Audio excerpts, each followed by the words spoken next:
Good evening, student administrators, faculty, and staff, and welcome to the 2020 Knights Lead Conference. The Student Government Association and Office of Student Engagement and Leadership are excited to provide students and the Newman community with the Knights Lead experience that is educational and empowering. My name is Jada Gomez, and I am a senior class of 2021, and I am a Knight majoring in business administration. My name is Ashley Beasley. I am a junior here at Newman University, and I'm a psychology pre-med major, class of 2022. My name is Bess Carey. I'm a senior, and I'm a liberal arts major. Tonight, we serve as this evening's student hosts. This year's Knight Lead virtual conference has been built with the goal to encourage us all to recognize our leadership and inner strengths and mobilize our knowledge and skills into agency in our community and world. We understand that throughout the world, there is social, economic, educational, and political unrest and strife. What is seen on television and social media is not distant from many members of the Newman community, but it is part of our everyday reality. In reverence for all humankind, SGA and OSCL wanted to be sensitive to the personal challenges members of our community face as a result of COVID-19 and the racial injustice that is faced by Black and Brown citizens of America. So throughout the Knights Lead Conference, we have powerful and proven leaders that will encourage our souls, enlighten our minds, and inspire our hearts to grow and persevere through challenge. Thank you for joining us. Tonight, we are honored to have Jordan Axani of Shift Collaborations. Jordan joins us from Canada, where this program was developed in collaboration with the Royal Canadian Mounted Police and a team of mental health experts in 2016 and has been hailed as life-changing countless times. What's Your Big Lie has been presented to over 150,000 students, teachers, parents, entrepreneurs, and professionals across North America. Hundreds of institutions have used What's Your Big Lie for a catalyst to build stigma-free cultures of openness, empathy, and belonging. What's Your Big Lie is a breakthrough mental health program based on the premise that each of us is living a big lie, and that is okay. We define a big lie as something immense that we hide from the world even though it defines us. Often, it's the source of the anxiety, worthlessness, hopelessness, and pain that we carry around every day. Extensive research shows that when we feel like we are living a lie, we are far more prone to clinical depression, less able to exercise rational thought, and have a much harder time paying attention. Our brains go into a sustained state of panic as we wear a mask every day on social media, at home, at work, and within our relationships. So what if we shared these lies with those around us? Well, it would change a lot. Let us get ready for a transformational experience with Jordan. Wonderful. Okay. Thank you so much. I feel super awkward. That was great. Thank you. Bess, was there anything to add at all, or am I good to take it away?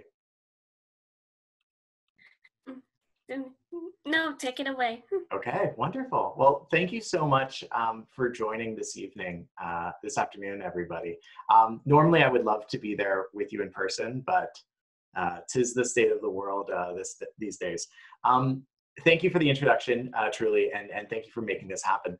This is going to be a really cool experience, and probably unlike a lot of things that some of us have experienced before, especially over like a virtual session. I just want to stress off the top that this session is not at all about me. It's about each of you. We're going to have extensive sharing, extensive engagement. I have a couple of cool tricks up my sleeve, and I just want to say off the top, like it's an amazing privilege to join different communities all over North America, even from afar, to have these vulnerable conversations. And I mean, the world is a mess right now, and it's to your generation right now that's going to make so many things better. So I'm so privileged that we're here together, okay? So settle in, get comfortable. We have a runtime of up to about 2 hours, which I know feels like a lot, but trust me, a lot of it will fly by. Roughly how this is going to work is I'm going to kick off, just kind of setting the stage, getting us in the zone. Then we're going to do some anonymous sharing using this very cool platform from our phones, actually. And then we're going to unmute ourselves, and if we feel comfortable, share a little bit more. And then we're going to do this like really cool, very fast moving prototyping exercise, which I know sounds really geeky, but it's actually really cool, around what we can do as a community, as a Newman community, to support one another this fall, especially in light of the state of the world and how we are all virtual for the most part. So it's gonna be cool. Just a couple quick comments off the top. Use the chat at any point. Zoom chat is like the best during this. Unfortunately, we have around 25 people now. Maybe other people will come. I encourage you to stay. But just at that point, at that amount of people, we have to sort of keep everyone muted, just because there's always that one person that's like making a coffee in the background and it's like causing all sorts of noise and people are like, what? So everyone will be muted, but we can unmute people to share at any given time. But if you have anything to share, like go to the chat during, like it can be absolutely anything that comes up for you that you just want to get out, okay? So use it there. And then we'll go from there. And we'll take a break a little over halfway through as well too. So if you need a bio break in 40 minutes or so, just hold on a little bit more and then we'll take 5. Okay, with that, let's get into it. I'm just gonna make a couple adjustments here. Okay, do that. And this is always if we were in person right now, this would look all seamless and fancy, but all right, cool. So this is the extent of what I'll share about me. So I do this kind of stuff all over with different groups. I work with students an awful lot. I love it in 2 capacities. So our group, we do these sorts of sessions all over North America, which is great. But we also run a massive mental health program for Canadian students where they have unlimited access to therapists. We run a therapy practice actually based in Toronto with a national network of therapists. And so we support hundreds of thousands of Canadian college and university students. But in terms of this, we do an awful lot of stuff in almost every state every year. And I'm like super Canadian, almost to a hilarious extent. You will hear me say funky things like I was wearing a red plaid shirt just before beginning. And I'm also super aware that I'm a white guy. Like, so there's this culmination of things where I hope during this experience we can just like, I wanted to say off the top, like everything that I've experienced in my life and everything you've experienced in your life and you and each of us is unique to our own experience. And so within the context of this, because we're going to get into sharing and engagement, it's so important that each of us just feels comfortable and is as encouraged as possible for each of us to really bring a lot of our truth to this session, myself included and each of you. So with that, let's hop right in. So let's get in the zone here. Okay, so I want to just, as we're sitting here together, I want you just to take a second, and if you want to turn off your camera, you can, and just put yourself in the headspace of like thinking about the moments of your life that have shaped you to become the person that you are now, the person that's sitting here, the person that's listening to these words, and put yourself back in that moment where you can pin it to the first time you believed that you thought that you like truly like saw evidence to prove that you're unlovable, that you aren't enough, and that you started to feel like you had to hide from the world. For many of us, we can put ourselves back in a moment or a period of our lives when some of these beliefs about ourselves became very predominant. And that experience for me started when I was really young, but for other people, it starts newer. Other people, it started, in high school. Teach their own. And maybe it wasn't any of these 3 things, maybe it was something else. But the core thing, the core question to ask is, at what point in time did you feel like you had to wear a mask day in and day out? What was that for you? Hold on to that thought and bring that through this. So I'm going to lead off just with a couple quick stories to set the stage. Okay. So the first time I believed that I was unlovable, that I wasn't enough, and that I had to hide was my first day of grade 2. My family had moved from a suburb up to the country because my family went bankrupt. My dad had a small business. It went under. Things got really ugly. We lost our house to the bank. We had like a new puppy that like had to be given back to the breeder. We lost our cars. We lost our stuff. We lost everything. And we moved into like this little shack basically up in this area, about 2 hours north, like the real Canadian backcountry. And I immediately, upon showing up, had a really hard time connecting with other people. I didn't know at the time that I was living with a couple different mental health challenges as well as a learning disability. But it's always been very hard for me to have relationships with other people throughout my entire life. And going into this thing where as a kid, where my life was uprooted, for anyone else that's been there, that's moved at a younger age or even in high school too, you know that it's hard. And I remember vividly this first day of grade 2, I was sitting on the playground at recess with like my only friend that I just met like a week previous. And we were just sitting against this fence, minding our own business, when all of a sudden, this bigger kid that was, I don't know, a little older than me, that I saw on the bus that morning, he was throwing around a hardball, a baseball with a buddy. And he turned, as he was like throwing it back and forth, they were playing catch, he like deliberately pivoted while he was throwing it. Like instead of just going like that to his friend, he like went like full 90-degree pivot and deliberately threw it right at my head. And it ended up smoking me right in the chin, and the back of my head hit this big fence pole.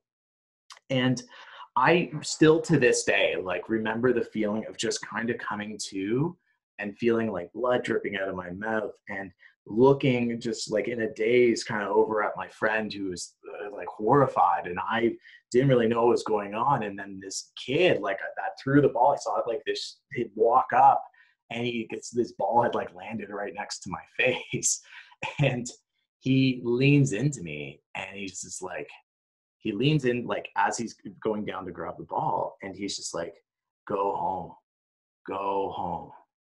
like you're not welcome here.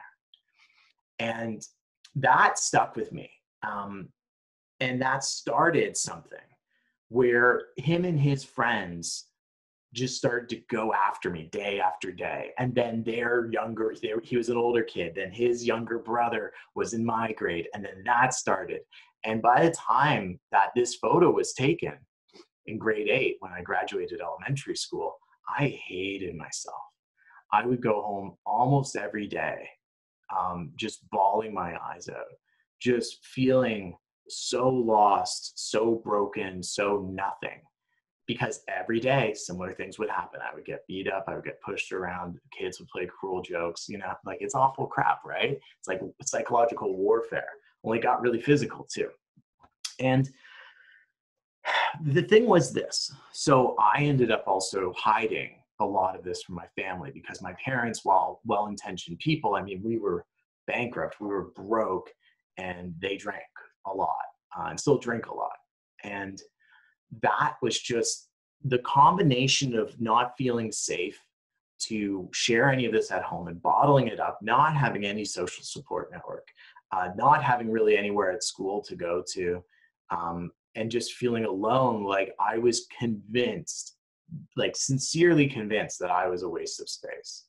And that only continued through high school, to the point where like I started to do this thing, and maybe some of you have done it too, where you punch above your own weight. Like you're like, you overcompensate. And I was doing it out of anger and frustration. So I became like Mr. Students Council and like really involved, but like, even though like no one liked me at all, but I got like elected president, but I was really bad at it. And I was just doing all these things, just trying to grab onto anything, as I was like failing all my classes. No way I was going to get into college or university. Like it was a mess of a situation. And it got to the point where at the end of high school, I was so frustrated with everything. And I just wanted to say, screw you to this small town and anyone that had ever given me a hard time, just get the fuck out of there. That I ended up skipping prom and deciding that with my buddy Cody, the same guy as when I was in grade 2, that him and I were going to team up and ride our bikes. It sounds nuts, but ride our bikes from one end of the country to the other. So like 4,500 miles. And we did it. We went out, started on the West Coast, went all the way to the East Coast, and we ended up teaming up with this charity that does amazing work in sub-Saharan Africa called the Stephen Lewis Foundation. And then what was really weird is all of a sudden we became these like celebrated members of our high school community and blah, blah, blah. Look at these kids. There was national media coverage of us doing this thing. It's like, isn't it amazing? These kids are doing this thing for the charity, like, oh, blah, blah, blah, blah, all that crap. And one of the most devastating moments of my life was hitting the other side of the country and going in the Atlantic Ocean and hoping and praying the whole way across the country that I would feel different, only to feel the same. I didn't do it out of like trying to do something good or raise money. Like, great that we did those things. I did it because I was angry. And I held on to that anger for years from that point. So it got bad for me. It got really ugly. I'm going to come back to that. And I realized later in life, as I'll give you the Coles notes.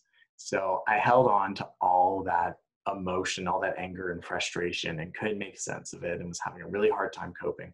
Held on to it through school, through my career, through my early working years. And then I ended up dumped.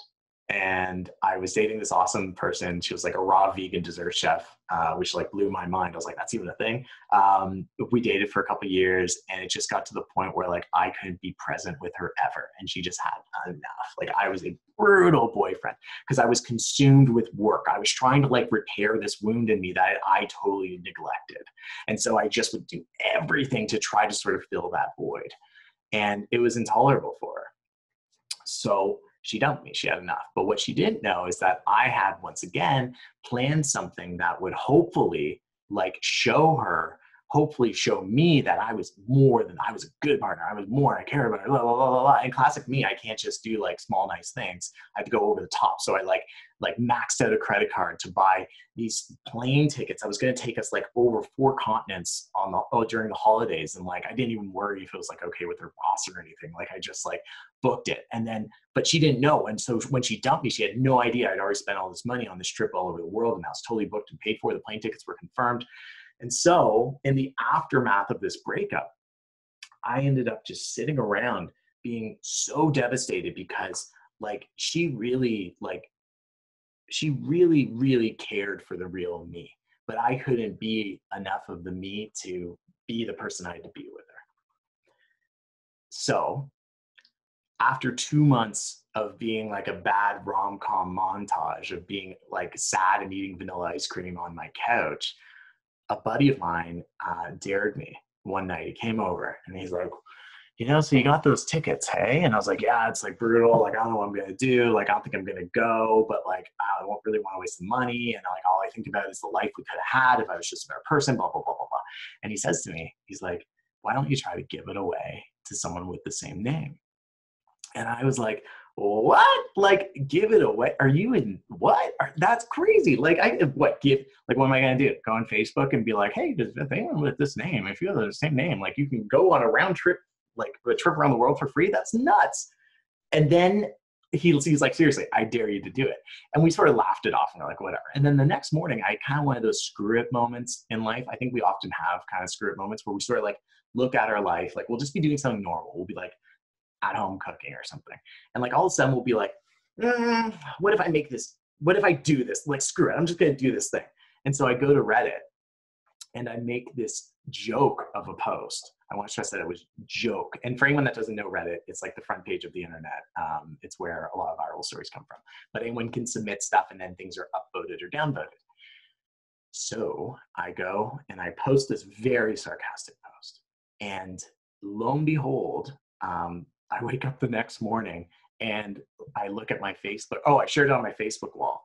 And I said, I said, after months of thinking, this is the best idea I could come up with in terms of getting rid of the plane ticket. Don't fail me now, internet. And I shared the link to Facebook. And the next morning I wake up and I open Facebook on my phone while I'm still in bed, which is obviously really good for our mental health. And, and unlike 1 or 2 notifications every miserable day of my life, there was like 300 and something. And I was like, oh, that's weird. It turns out the post had just blown up. And it was way more than that. Like, I then looked at my email and there was like messages from like CNN and The Guardian and like Perez Hilton and TMZ all wanting a comment, because it was like this salacious thing. Like, oh my God, this heartbroken guy's looking for someone to take around the world with the same name as his ex. That's wild. Only I wasn't actually planning on going. I was just trying to give this thing away as a sign of good faith. It just got construed. And it blew up, it blew up, it blew up. And then next thing I know, I'm in Los Angeles, sitting down with these big movie producers who wanted to buy the movie rights, which basically means they wanted to make a story about the movie. A movie about the story. And I ended up like signing this piece of paper and I lost all control of this thing. And it was like a week after this post went. And I ended up having to actually, like, I now was stupidly committed to having to go on this trip with some random woman with the same name. 500 people came forward, and then producers selected the person that was actually going to go. And I had to go and smile for the cameras and do this whole thing with this person. And it was the worst experience of my life. Like, humiliating on like a next level kind of thing. Because first of all, I'm not that kind of guy. I would never, like, you know, if you want to go on reality TV and stuff, that's all good. Not my bag. But secondly, this was my real life. This wasn't like some fictional version of myself. This was real. And third of all, I had no control. So I had to do what the producer said, including things that would knowingly hurt my ex. And she was silent until Inside Edition gave her a bunch of money, I think, to go and tell her side of the story. And then they made her weep on international TV as she told her side of the story, because they were showing her photos of this person I was traveling with and I. Photos that were contrived by producers, photos that were staged, and she just fell apart. So I share that because this is where it happens next. So as soon as this thing was over, I had a full breakdown, and that breakdown lasted a year, and things got dark and twisted and awful because I was convinced I would only ever be that guy, that kind of guy that is so screwed up and so hollow and so hurt by whatever happened throughout my childhood and beyond, that the only way I thought for me to be whole was to take advantage of this situation, which humiliated not just my ex, but my family, my friends, myself. And all of a sudden I lost a sense of my identity. And I thought it would just be best if I vanished. And I was almost there. And it wasn't until, in a weird twist of fate, a friend of mine sent me a message asking if I was okay. And I just sort of said no and brushed it off. And they were freaked out. So they called me, and then they didn't like the sound of my voice. And it was funny because I wasn't even really answering my phone, but I answered the phone that night. And he hung up the phone quickly because he was worried I was going to do something that would be permanent. And he flew to me from another city, hopped on a plane that night and showed up in the middle of the night at my door and damn near broke the door down. And I was so shocked. Like, what are you doing? I'm like, oh, why are you here? And he sits me down and he says to me, he's like, dude, what is going on? What is with you? What is in your mind? And I hadn't shared any of this stuff, but it was this and so much more. And so he sits me down and he's like, start from the beginning. I was like, what do you mean? Like the very beginning, like the first thing you remember, and tell me every moment in your life where you were led to feel unlovable, where you were led to feel like you weren't enough, where you had to hide. Tell me all of it. And he pulled it out of me. It was ugly. It took hours. I was weeping in tears. Like, it was just like, he just asked and asked and asked. It wouldn't take me being silent for an answer.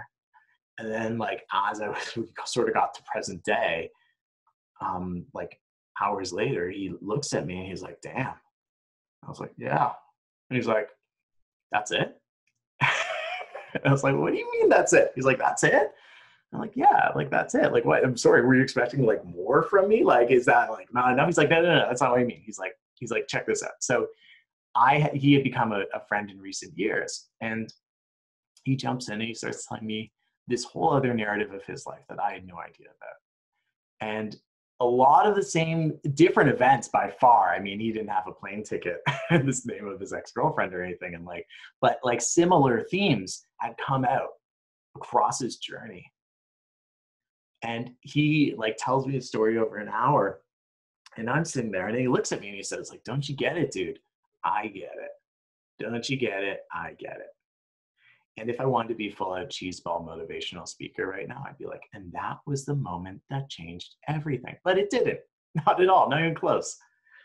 But what that moment did do is it showed me that maybe if he got it, maybe if he got part of it, maybe if he had experienced something like it, maybe I wasn't so broken.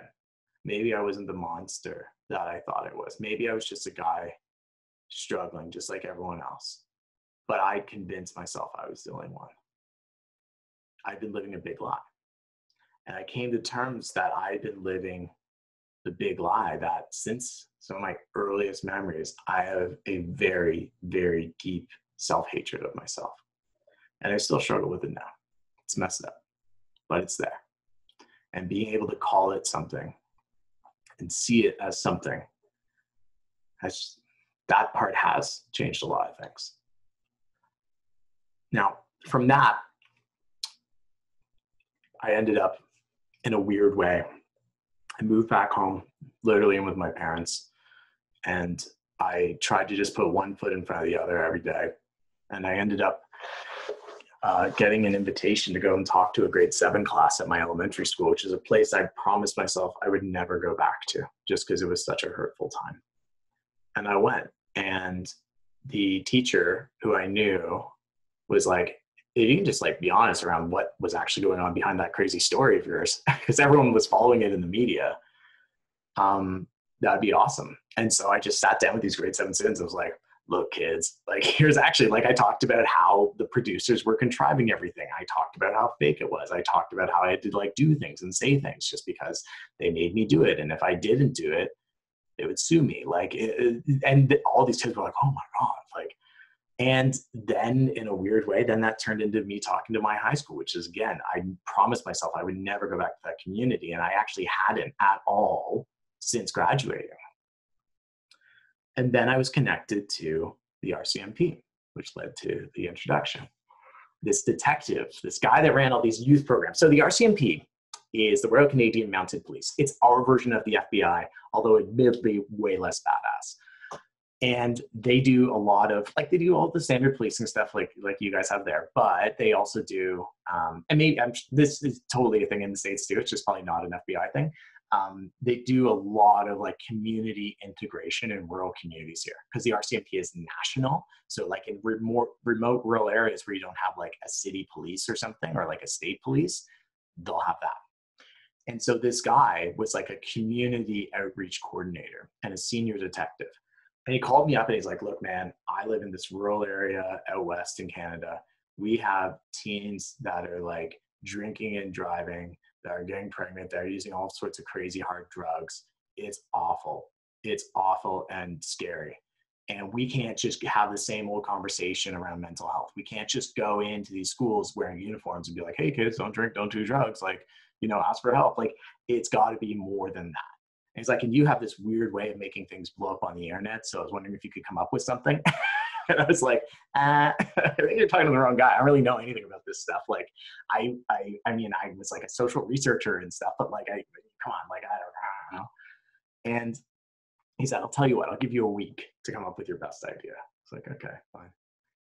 And so I sat around not thinking I would ever get back to him, because what I know And I ended up writing this email to him that said just this. I said, look, I think I've learned from all this that I've been living this big lie. And I think to me, a big lie means it's something huge that we're not showing the world, but in our heads, it defines us. And what if we go into communities and go in with a way that anyone can share anything from their phones by texting it to a number, and it can't be traced back to them, and then we'll just project it on screens like as we're in these big auditoriums. So like we'll do a talk, and then we'll do some sharing, and people come forward and share their stories, and we'll help people see like empirically they're not alone. Because if that was the thing when I was a kid, it would have changed a lot of shit. Excuse my language.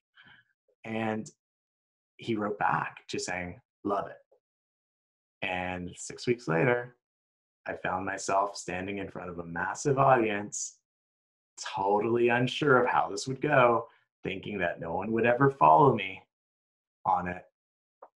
And it came to the moment where, after talking for 20, 30 minutes like I am right now, I said, okay, so here's the moment of truth. Let's see if you want to give this a shot. Take out your phone. Throw in this number. It's totally anonymous. Here's how it works. It shows up on my phone first or my iPad. I click which ones go up, boom, boom, boom.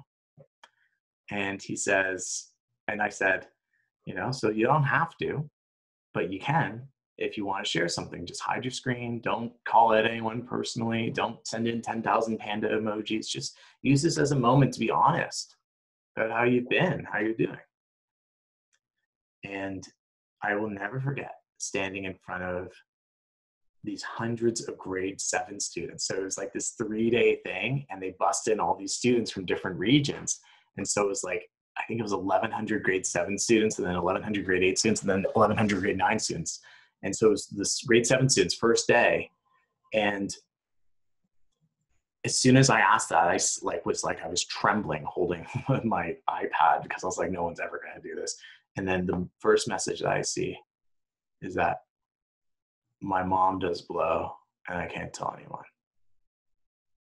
And I'm like, damn. And then the next one comes in, it's like, my sister's pregnant, she can't tell anybody. And then my screen just got flooded. Hundreds of messages.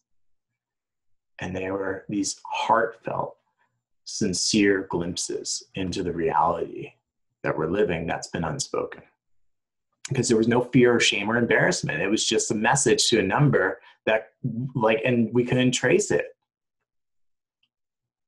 I want to show you some of what's been shared over the years. So we've now taken this. So this experience, and I could tell you so many crazy stories about the things that have happened on stage, but in effect, here's what happened at the end of that. I'm getting ahead of myself. So I'm seeing all these messages coming in. I'm putting them up on the screen. We're all sitting there in total silence, like 1,100 grade 7 students sitting in total silence. And I'm looking at everybody, and everyone's just like taking it in. And the guidance counselors and the principals in the back are like, oh, like, shut it down. This is not, we keep going. And then I get to a point where, for some reason, these sessions were like ultra long, and I still had like an hour of time to fill. And I was like, well, where do we go from here? My God. So I was like, okay, we can't show any more messages. This is getting like way too real. And then I sort of think about it for a second. I'm like, okay, like what can we do? What can we do? What can we do?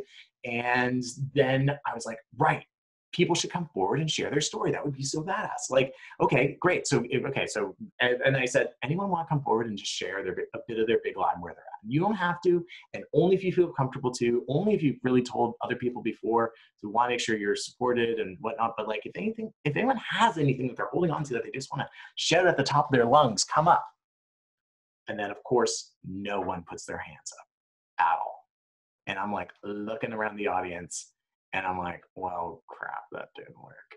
And then I see in the back corner, this one woman puts up her hand, a little bit young woman, and I like call it out, like game show style. I'm like, hey, you back there, like, come on up here. And she like hides her hand.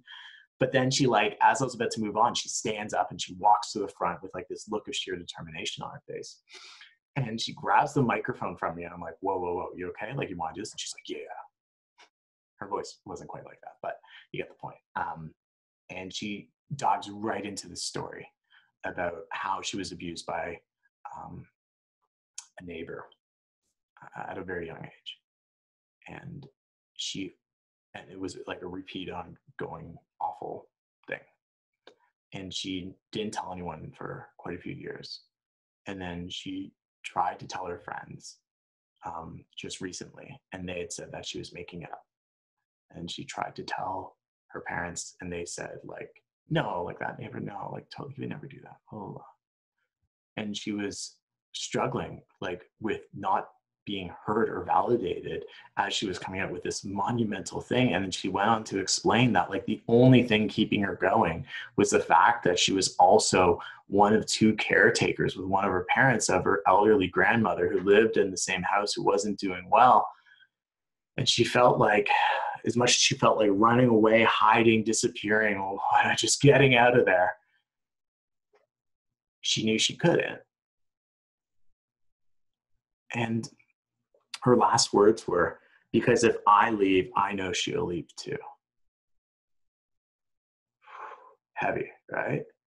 And then at the end of it, there's like not a dry eye in the room.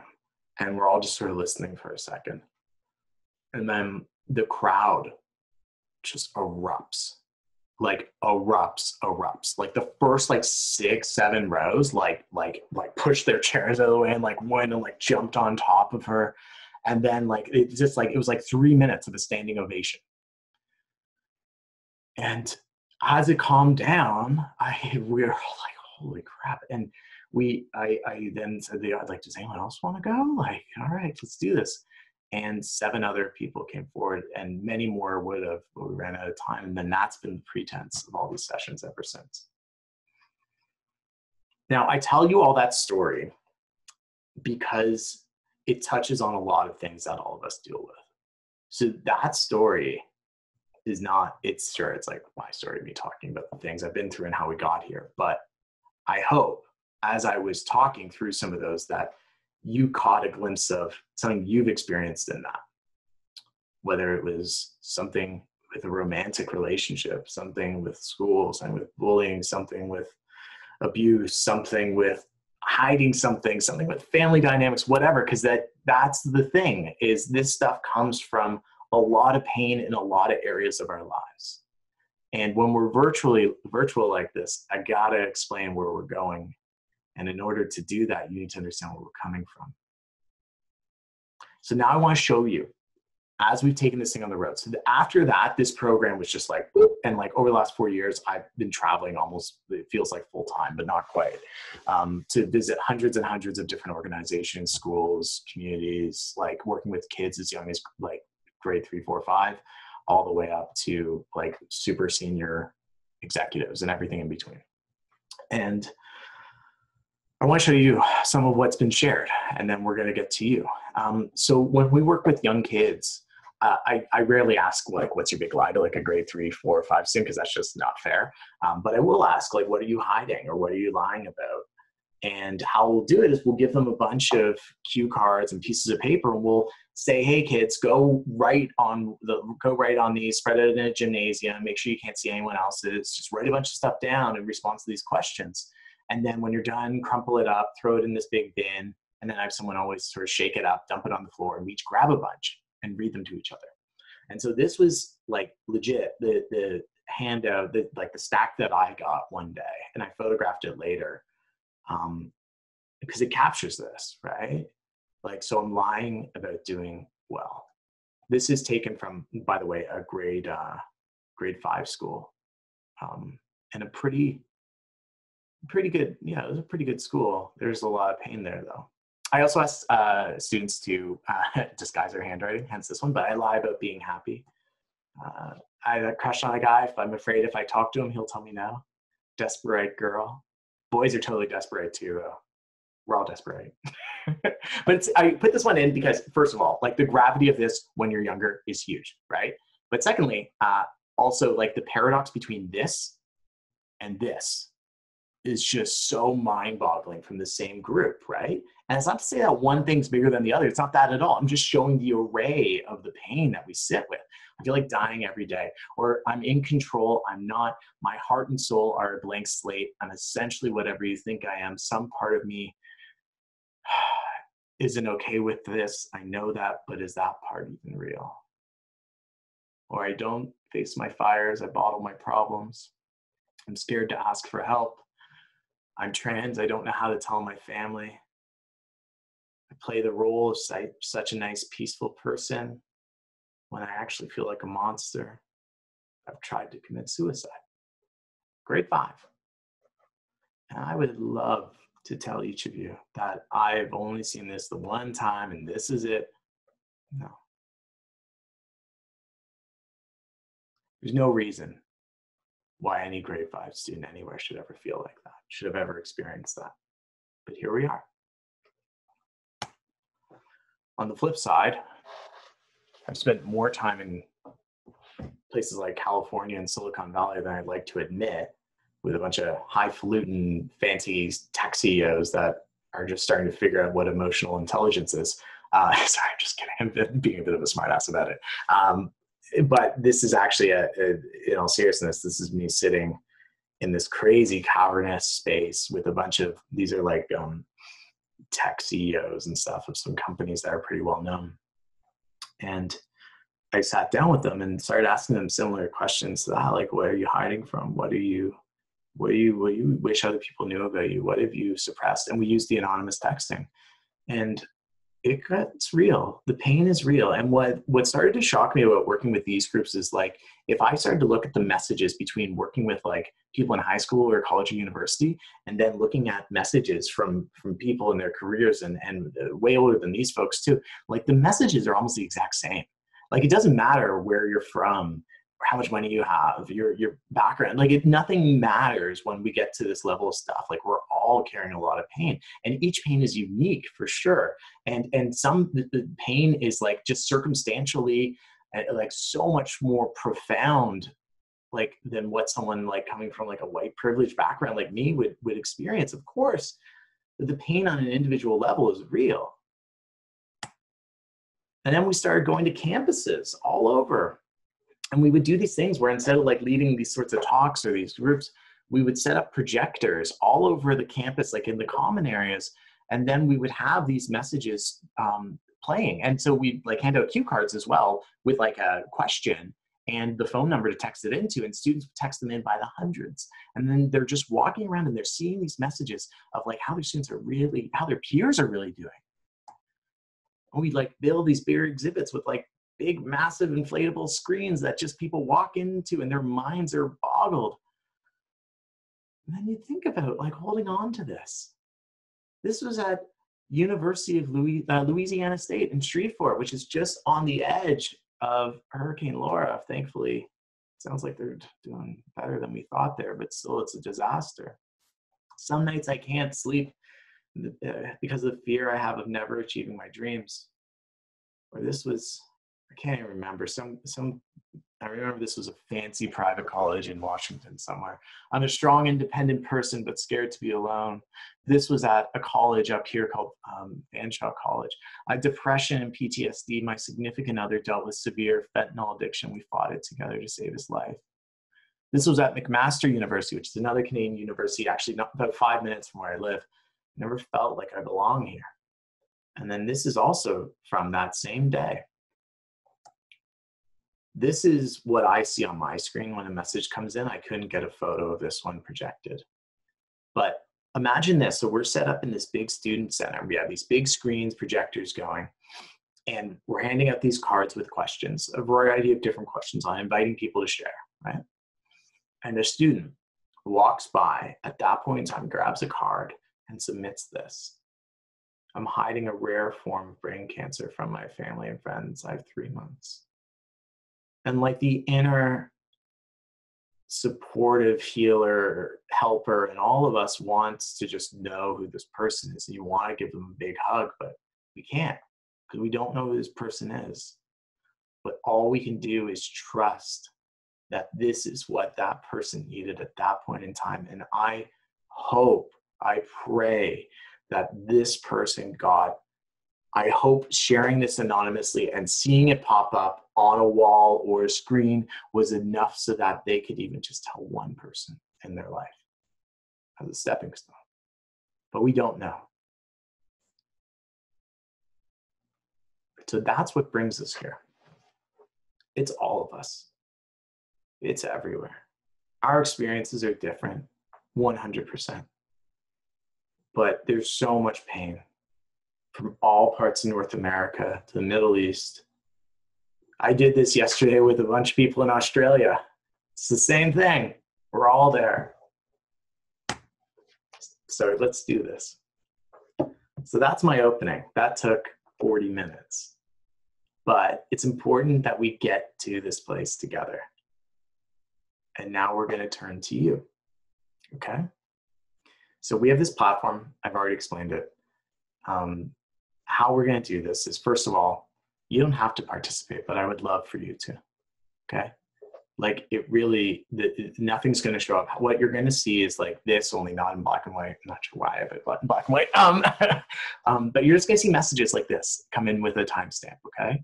I'll make it bigger. I'll full screen it. It'll look nicer. But it's an opportunity to be clear and concise.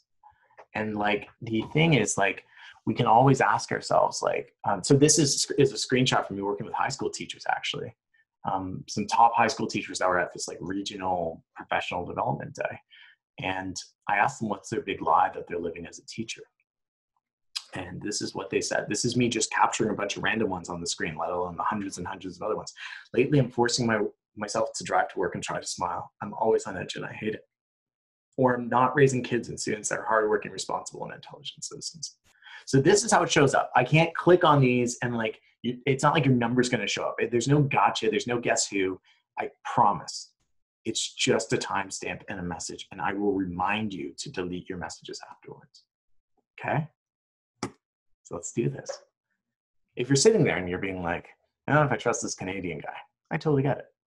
But I would love for you to give it a shot. There's two ways to do it. So one is you can open up a new text to this number. Okay? This is a local-ish number. It's from Scranton. So you won't get dinged with like we're Canadian long distance or anything like that. And it doesn't go to my phone. It goes to this platform that we built, okay? Nothing like it's not taking in your number or anything. So you can open up a new text to that number. Or if you want, you can go to share.yourbiglie.com and there's just a text box there and you can submit that way. Same diff, goes to the same place, okay?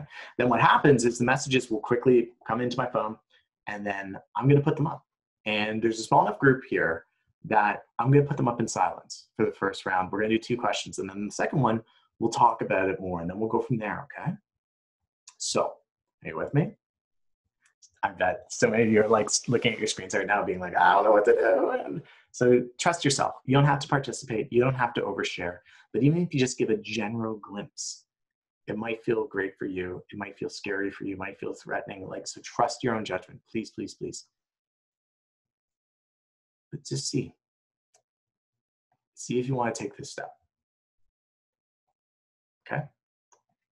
So here we go. So question 1, I'm going to give you 60 seconds, which seems unfairly short. And it's an obvious question. But in silence, I'm going to give you 60 seconds, starting in a second, to share this in like a sentence or 2 without any personal identifying information. What's the lie that you've been living? What's your big lie?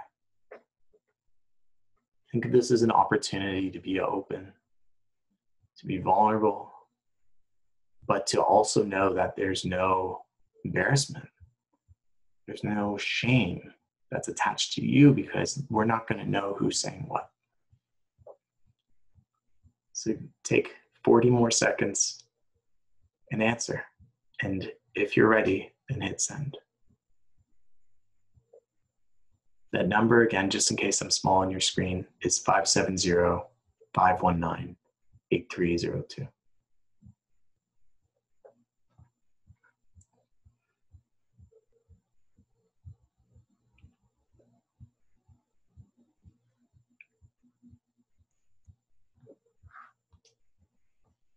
And if you feel like you have a couple things, that's okay.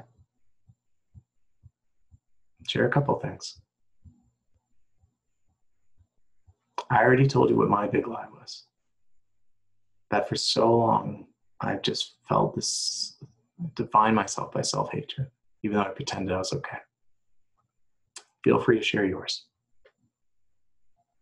I'll give you 15 more seconds.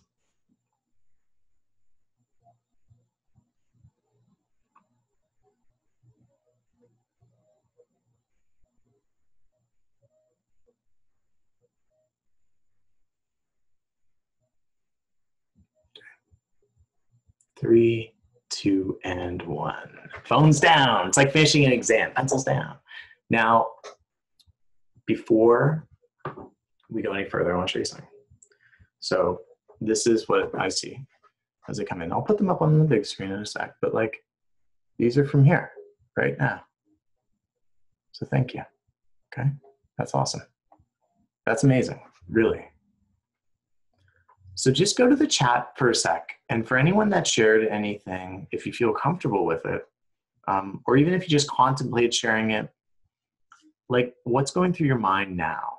If you share in the chat, in the Zoom chat, like you feel stressed, do you feel relieved, do you feel at ease, do you feel vulnerable? What's going through your mind? Share that and then we'll get to the submissions.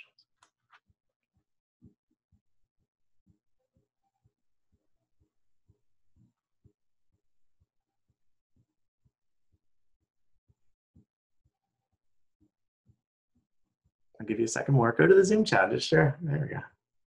Calm. Yeah. No, we're not going to see the submissions just yet. Someone just messaged me privately. We're going to see them in a sec. I'm just asking how you're feeling first. Okay, calm, at peace, different, super emotional. This talk was not what I was expecting. I hear that a lot. Different. We're going to bring it all together, okay? We're going to bring it all together. Whatever you're feeling right now, trust what you're feeling. It's important. But just know that we're all going to leave here with a very different perspective and knowing what to do with this, okay? Calm and confident, okay. All right, so here, I'm gonna switch screens here. Thank you for sharing. Okay, so here, I'm gonna full screen it. So the new ones are gonna come in off the top. These are the Aussies from yesterday that you see right now. Okay, and if you're on the fence and you're still writing something, you can still submit too, okay? Okay, so I'm gonna put these up and just take them in silence.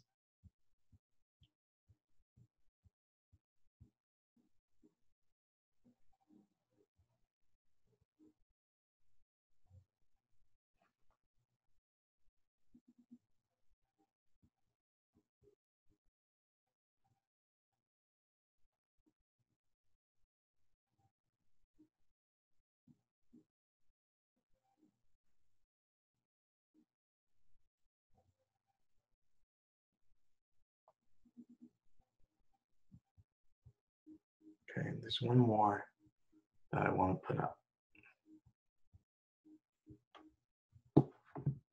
So, we don't know who said what. We don't know who said the one that is at the top here. But I want to take this opportunity to say that I don't know who you are, but I would notice. I would feel it some way, somehow, if you weren't here. And I have a feeling the other people here on this Zoom call right now would feel the same. So I'm asking you for everyone to go to the chat right now, everybody, and almost as if we're all standing here putting our hands up together, that we would miss this person if they weren't here today. Go to the chat right now and say, I would miss you. Or say, I would. Just write it down in the chat, hit send. Again, we don't know who you are, and that's a super brave thing to put out there, because I have definitely felt like that more recently than I'd like to admit. So I've been there, and I have a feeling that a lot of people have experienced that too. But you matter, and you being here today matters, and you sharing that matters a lot. So take that in, that your colleagues, that your peers just said that you matter, that they would notice. And don't forget that. And if you want to talk afterwards, I'm here. And I have a feeling a lot of people in this Zoom room for sure, but in the broader community have your back too. But stick on afterwards if you want to talk, okay? I'm here. I think a lot of people are here. How does it feel, everyone, while we're in the Zoom chat, to see these messages? Knowing that these messages are from us together now. There's 23 of us here, over half of you shared, which is great, okay? How does it feel to see these submissions? Whether you shared or not, how does it feel to see these submissions? Knowing that these are real. These are sincere. These are heartfelt. What's going through your mind as you see these? Just go and throw it in the chat. Just in a couple words.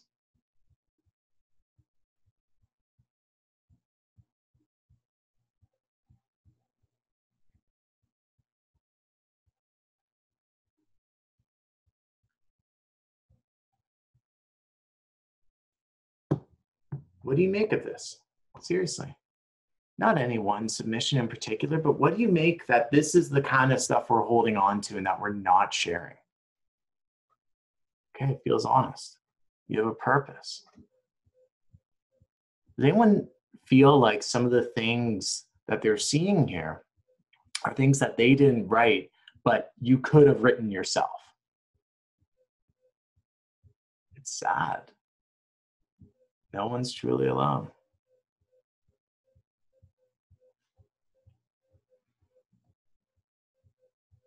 Whatever's going through your mind right now, capture that in some way, somehow, okay? All right, we're gonna do another question. Thank you for sharing so sincerely. This is tough doing this one virtually, okay? If we were all in a room together and looking at each other's eyes, it'd be a little bit different, but we're here together. Okay.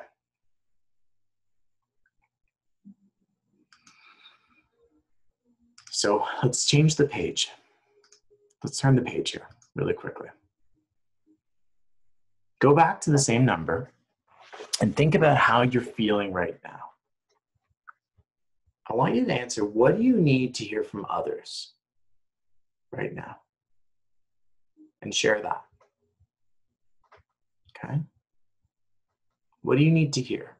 What would be either comforting or validating or beautiful to hear from anyone? Not necessarily even the people in here, but just in general. What would you love someone to whisper to you right now about how your pain matters, that you are seen, that you are heard, that you are witnessed? What is that? And don't be selfish. What do you need? Throw it in. Take 30 seconds. Write it down. 570-519-8302. Let's get some more submissions than last time. So if you're on the fence, give it a shot, okay? We're all feeling it. If you're hearing me, if you're seeing this, I know you're feeling something, because this stuff is heavy and it's hard. So what do you need to hear?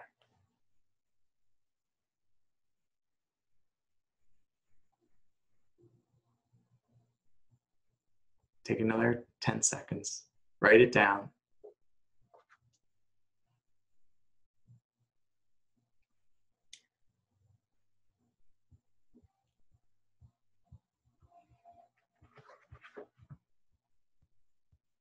Okay. 3, 2, and 1. Phone's down again. Okay, I'm just gonna hop right in and throw them up here. Again, great submissions. I just caught a glance. Okay, so they're gonna come in from the top here. I need to hear that I matter, that I'm not defined by my disability. I need to hear that everything will be okay. Honestly, I feel that people will lie or tell me what they think I want to hear to not hurt my feelings. Yeah, I totally get that. Thank you for sharing.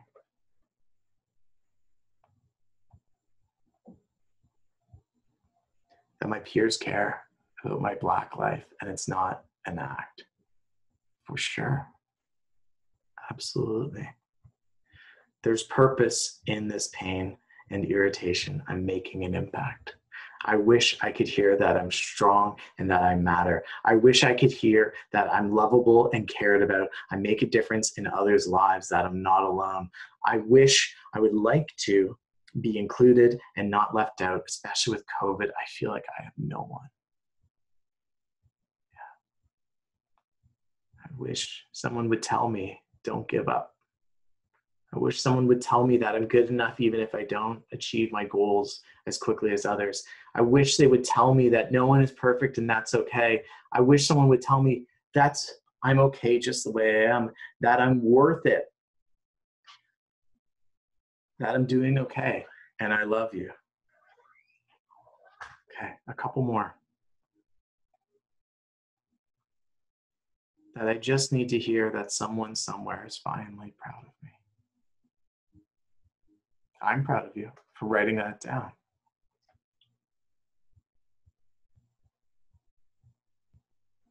I wish they would say that I'm confident, but sometimes fearful. I need to hear that I'm making an important impact and my life matters. Let's see, I just want to make sure I got all of them here. I wish I could hear, oh, there's another one. You're worth it. These are beautiful, truthfully. Thank you. So let's go to the chat here. Actually, let's do this instead. Let's do this another way. So go to the chat, and I want to invite right now anyone to unmute themselves, but just go to the chat first. You'll see where I'm going with this. And if you'd like, throw into the chat, like, I'll share, saying like, I'll share, or I want to share, or I want to say something, and then unmute yourself. And that will just mean that a bunch of us aren't unmuting ourselves at the same time. So just write that in the chat if you want to say anything. And what I'm asking is, would anyone like to come on and just use their voice right now? You don't have to be on video, but just your voice, and just share how seeing all of this, how it's sitting with you. Or you can also reply to any of the messages that you see. You can send a message out, but we want to do it with our voices, not just texting, not just in the chat. So does anyone want to unmute themselves and just share where they're at, or what they think, or what they feel, or share a bit of your own story? It's an open floor. I've done enough talking. It's time to... Okay. All right, Ashley, feel free to unmute yourself. Hey. So, Hey. like, reading all this is like really sad, and like, these are people that I see sometimes on daily, and like, to know that you guys are going through this. Like, Newman is such a small school that I feel like I probably see you guys like 5 times a day or even more. So just to see these messages like really like hurts. Yeah, if you see me around campus, like, feel free to talk. Like, I'm always down to talk to you guys. Like, I'm like that. I don't want anyone feeling alone, because like I said, like, this is really like an eye-opener. I've always heard like what happens at home like is much different. Like, people can put like a persona. So yeah, just like, I just want to put that out there. Like, if you're ever going through anything, like, I'm here. Like this is just me saying that I'm here for you guys, and you're not alone. Hey, Ashley, I just have a question on that. Like, if someone like were to like either like DM you or like walk up to you, like, is it as simple as saying like, hey, do you got a sec? I gotta get something off my chest. Like, is it that easy? That easy. Like, okay. I usually walk around with headphones, but like, if you come up to me and like, hey, do you have a sec? I will be there. Amazing. Amazing. Thank you for that, Ashley. That's huge. Okay, Angel, do you want to say a little something? Feel free to unmute yourself. I'm like honestly super emotional. Like, I low-key want to cry, but I'm also like really happy that like we have this way of being like honest without being vulnerable, because I feel like a lot of people are just not comfortable with this level of vulnerability. Yeah. But it's nice that you're able to give that to everyone here. Kind of the same thing as Ashley too. Like, you can always come talk to me. I don't think I always look approachable, because sometimes my face just looks like don't talk to me, and I do like to wear headphones a lot. But I'm always down to listen to anyone if you ever do want to talk. That's cool. Amazing. And like, is there anything that you want people to know about that, like about coming to you? Like, one of the things, and why I'm asking the question is similar to what I asked Ashley, is like, sometimes in like our minds, we have this whole narrative that like, you know, it's like, I really need to talk to someone, and then they see someone that they know they can talk to, but then it's like, we come up with all these reasons of why we shouldn't, or why it might look like, oh, that person doesn't want to hear from me. They don't want to hear my problems. They don't want to be, they're not going to want me to burden them. Right? Mm-hmm. Like, what would you say to someone that is feeling like, man, I would love to talk to Angel at some point, but I don't want to bother her? Honestly, you're never a burden. Like, and I don't think I'm just speaking for myself here, but you're never a burden. Like, you can always find someone to talk to. Like, I'm always available to talk. Amazing. That's awesome. Thank you so much for that. Anyone else? Anyone want to say anything? And one thing, if you want, like one exercise that we add on here is if anyone saw any of these messages below in response to the first question that really resonates with them, and if you want to just send a message back to that person using your voice, you can come on, unmute yourself and just share. So it looks like, you know, like to the person that said, you know, that I'm worried that people will lie to me just to try to make me feel better. Like you can just say like to that person, I just want you to know that like I deal with that all the time. And I have a really hard time believing the things that people tell me in general. Like that, it's that easy. I'm just as an example, although that's honest. I have a huge problem with that too. Anyone? Oh, Ashley. All right, go for it.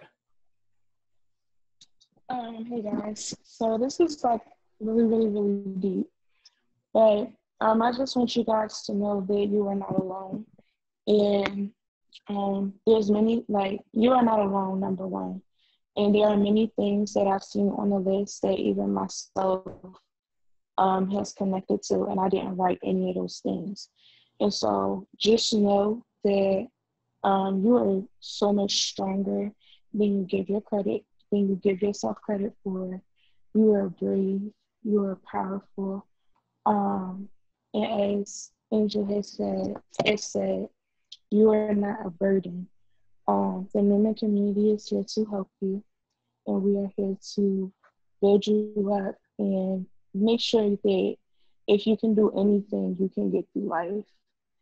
And so I'm going to the team of just allowing my fellow peers and friends and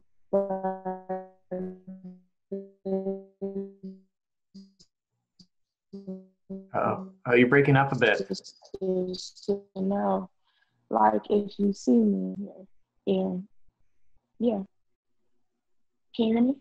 Yeah, I think you're back here. Yeah, do you want to say the last like 10 seconds again? Because you just came back in at the end. So I just wanted to say that I will join my fellow friends in saying that if you guys ever need anything, I am here. And you can call me, you can text me, or you can email me. And I'll do my best to be present. Amazing. That's wonderful. Thank you for sharing that. And you know, one of the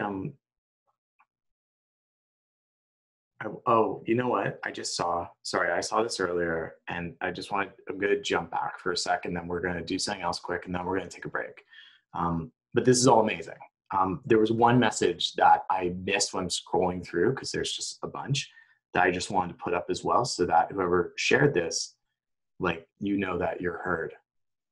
Okay? Like, you know that you're here, and it's important that your message is seen.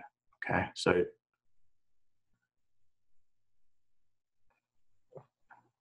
okay, I think I got all the other messages.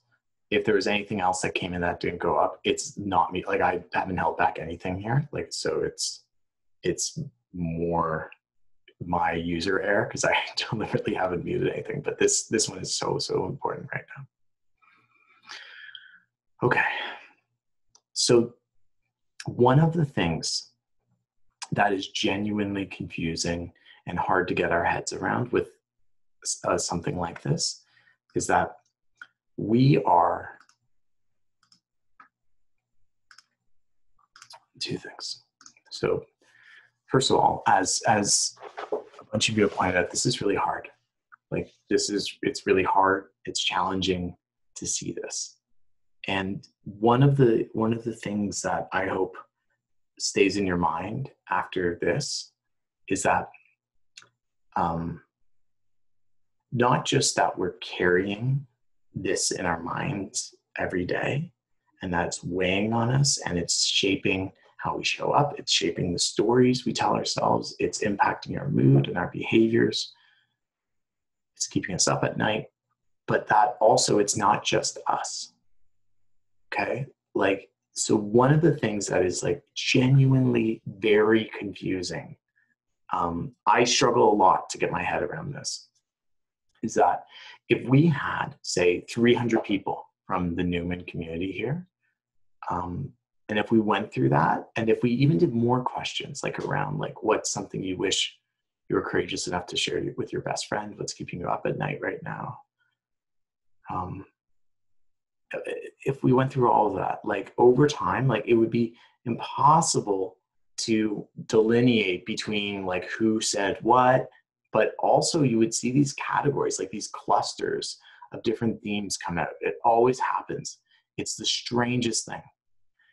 And then outside that, so imagine there's 300 of us, but then imagine all 300 of us grabbed like 10 random people off the street or whatever, and not like grab, you know what I mean? But like, just like, we're like, hey, come on, like we're doing this thing, take it to your phone. And they'd be like, what? But imagine all those people, like we all came together, and then all of a sudden there's this huge group of us of all ages, from all walks of life, from all different experiences. And we went through the same thing. Again, the messages would be impossible to delineate between like a student said what, like a teenager said this, a kid said that, someone in their 70s said this, a parent said, like, it would all just be together. And then the categories, this is what I mean. The categories wouldn't be circumstantial, they would be emotional.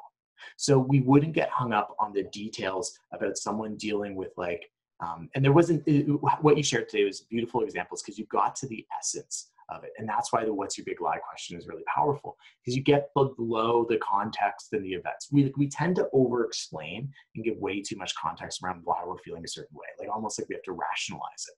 But the beauty of cutting to the core is that there's like, it leads out all those other things, all that noise that we get distracted with.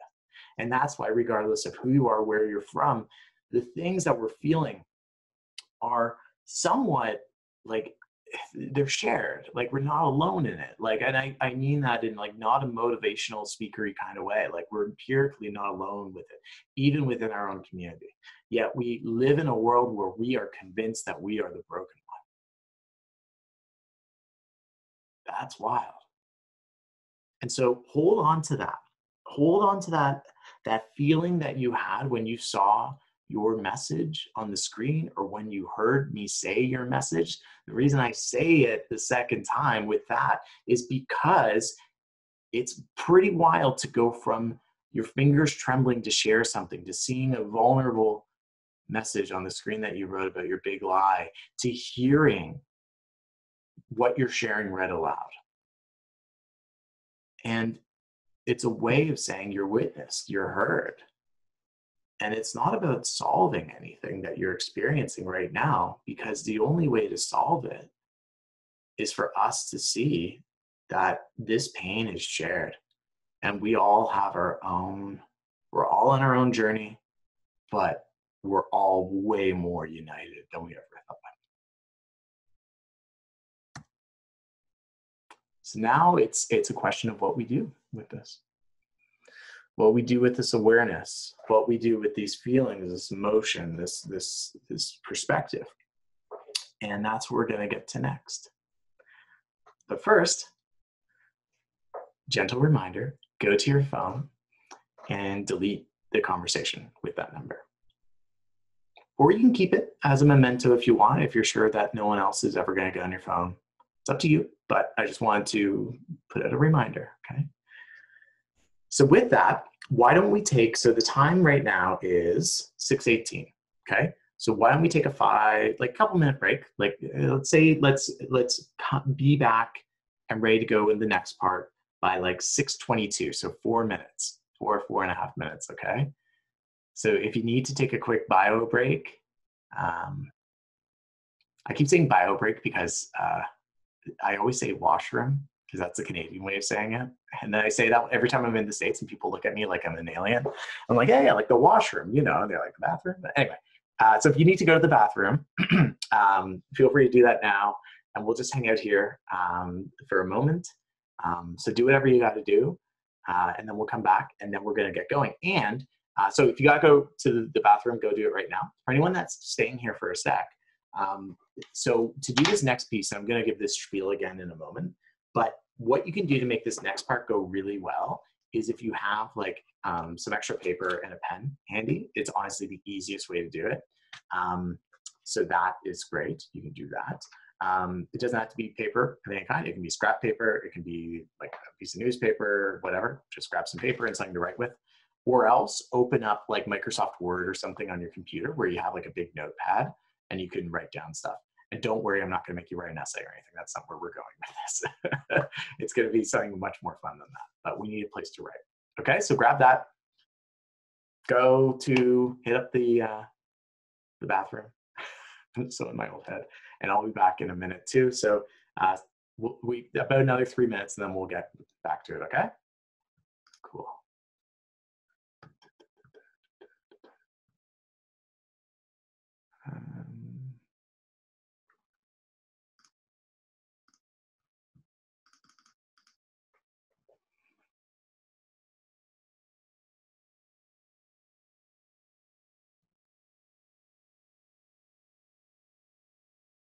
Oh, Chris, thank you so much for those messages. That is fantastic. And we're actually just about to talk about resources as well of what's available. So your message is perfectly timed. Thank you for that. Okay.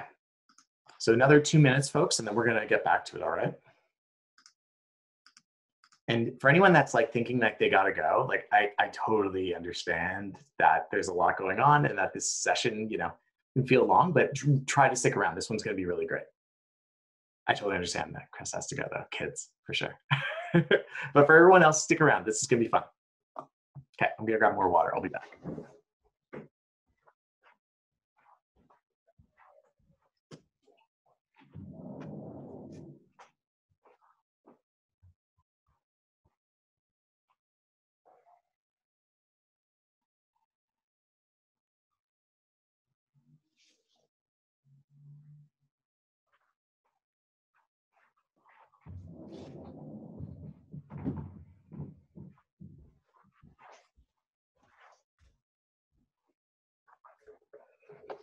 All right, 1 minute warning.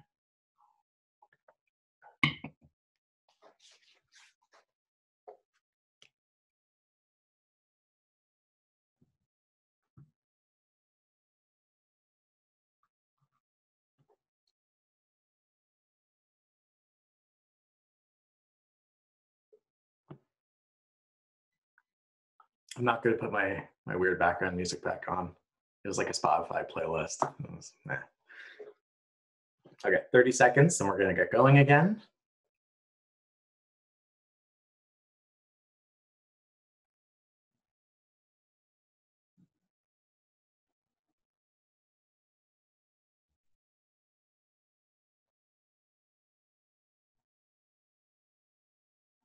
Oh.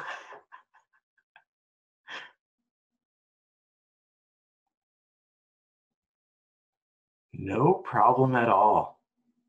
It happens. Okay, all right, so let's get back into it, folks. If you're just coming back, that's totally cool. Welcome back. Thank you for a great first, really 3 quarters. You know, the sentiment that was shared in the chat is right on point. I mean, there's an awful lot of humility among this group, which is phenomenal. And humility means empathy, means that we can be heard, that and oftentimes when we have places where we can feel heard, that is one of the most important predictors of mental health outcomes. Now, the whole thing about the big lie is that it shines a light on the really big struggles that we're facing in our lives, excuse me. Whether it's something that we would categorically say it's part of mental health or mental illness or not. But what I do want to say is that it's all part of mental wellness. So in effect, you can think of mental health as a big sort of continuum between being mentally well and being mentally ill. And mental wellness is something that we can all achieve because it's from our everyday actions that makes us feel very healthy. Whereas mental illness is something that's much more based on genetics, and it's heavily influenced by circumstances as well. So if we have poor mental wellness, we're much more likely to become mentally ill. So having said all of that is, I want to take a second and just talk about resources. newcare.care, clicking talk now to go into the counseling center is absolutely like the first place to go. And one of the things I just want to say about that too is, oh, it's brand new service too. That's phenomenal. One of the things about the counseling centers that's really important to know, and I'm saying this as like a guy, like my fiance and I, we run one together, is like there's no such thing as bad enough to have to go to counseling, like, or therapy, or any sort of support that way. Like there's no like threshold. I wish I knew that years and years ago, because I waited far too long to get support. And it's been a slog back to a state of mental wellness and getting rid of and suppressing my mental illnesses. So having said all that, there's many ways to get support. And so I want to just ask you the question here. Sorry, this is being annoying. Okay, I want to just ask you, so within the Newman community, what are some fantastic supports that are available for you? Just throw them in the chat right now. And even if they seem really evident, just because it is so important that we reiterate them all the time. So Dr. Chris shared the newcare.care, which is amazing. It's a brand new service. It's 24/7. That is excellent. What else? And support can be a wide range of things, okay? So it can be anything around becoming more involved or getting more social connections, any sort of peer support buddy system, wellness initiatives on campus. Like, what's going really well there? What's great? What do you want other people to know about? Throw it in the chat, okay? Because it's really important that we reiterate these things all the time. Okay, so the Wellness Center, the Dean of Students Office, peer mentors, student leadership opportunities, student engagement and leadership, great. What about like a la carte, sorry, that's such a funny saying. Not a la carte, but like self-serve options for support, like whether it's like proactive, like tools, videos, helpful stuff. The Unite support group, that sounds great. There's a lot of apps out there. Student advisor groups for sure. That's wonderful. Healthcare benefits, seeing a doctor for guidance on where to go, speaking to a therapist. Yeah, there's a lot out there. But one of the things that we often underestimate, and many of you stated very clearly, is the power of connection. The power of connection with our peers, the power of being heard. And so one of the things that when we talk about anything related to mental health, very often our spidey sense goes off and we feel like it's like, okay, like anything around mental health, got to talk to a therapist. And that's like, you know, look, going to therapy is super important, especially if someone's in a state of crisis, even mildly, is having any thoughts whatsoever around hurting themselves, hurting others. It's really important that you get professional support as well. But that may take the support of a peer. It may take being heard by someone that you trust and being encouraged. And it may take you as an active peer, as a community leader, it may take you like really helping someone through that process and giving them confidence and having their back and helping them set up that appointment, right? So those things are just really, really valuable. But what we want to do here is actually come up with some of our own ideas as well. So that's what we're going to do for the rest of this. So I want to tell you a quick story, and then we're going to hop right into this exercise really quickly. So while I'm giving you the background, if you don't have it handy, paper and pen, please, it works best. Otherwise, open up Microsoft Word on your computer and you can use that. Oh, amazing. Bridget, that's wonderful too. So I'll hit pause for a second and draw attention to that. So we have a new online reporting tool. So if you're concerned about another student, you can submit a care report to our care team that we can do help out that. So we can do outreach. Wonderful. So it's newman.edu/incident-reporting. That is excellent. Okay, wonderful. So lots of pathways to care. I did my homework on Newman, even though I haven't been there physically, and I was really struck by the amount of resources that are available for the community, which is absolutely wonderful.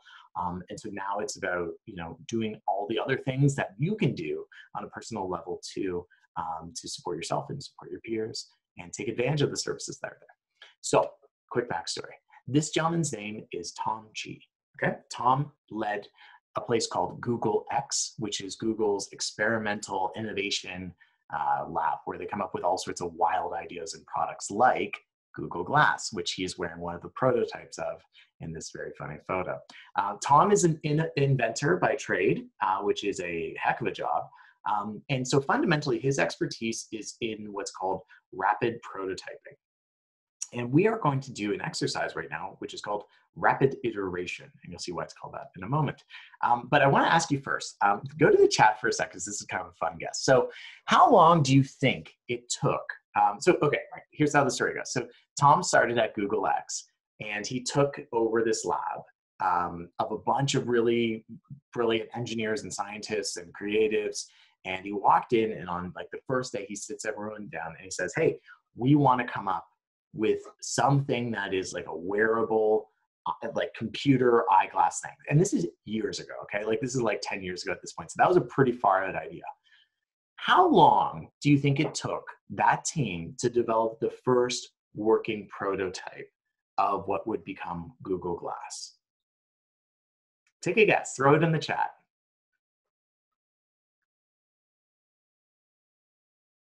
I know this seems like a pretty big right turn from where we were a moment ago, but you'll see how it comes together. Take a guess. What do you think? Like 3 years, 3 months, 5 years? Totally. Anyone else? 7 years, 10 years? Okay, I'm gonna blow your minds. 3 hours. Because what they did was they literally took someone's glasses, they attached a coat hanger to the frames. They then fixated this big white screen thing onto it, and then had a projector that was connected to someone's laptop, a little Pico projector, project onto the screen. And then they had all this, as I said, hooked on someone's glasses. Hilarious, bizarre, but guess what? It worked to give someone the sensation of having a computer on their glasses, basically, even though it's big and clunky. So they built something as quick as possible to learn what it would feel like to do that thing, okay? Because we believe, and rightfully so, that in order to create something, it takes a lot of time and energy. What I want to suggest in this piece is that sometimes big things happen in really small ways. And they happen in small ways if we are learning as quickly as possible. And that's how we end up with big fancy products like this. Now, but it's not just products, it's everything. It's every project, it's every event, it's every wellness initiative. It all starts small and it starts quickly. And that is the best chance you can give something for to be successful. So what Tom always says is it's all about maximizing the rate of learning by minimizing the time to try ideas. So I've had the pleasure of studying under Tom on 2 occasions. And he makes you try stuff really quickly. So both times I was working on a wellness app, total long story, but it led into a lot of the work we do now. And so we were working on different screen mock-ups for this app. And I would literally sit down with Tom and I would draw what a screen would look like where the buttons would be in like 3 seconds. And then I would be like, okay, try this. And he would like point at it as if it was an app and be like, no, that flow doesn't make sense. Try it again. And then we do that. And he would just give me feedback. And we would literally go through mountains of paper over an hour. But we were learning as quickly as possible from the perspective of a user. So when we think about mental wellness and mental health initiatives as part of our community, we often think that everything has to be very big, very complicated, very official. And look, at an institutional level, they kind of do, for sure. However, oh, Ashley.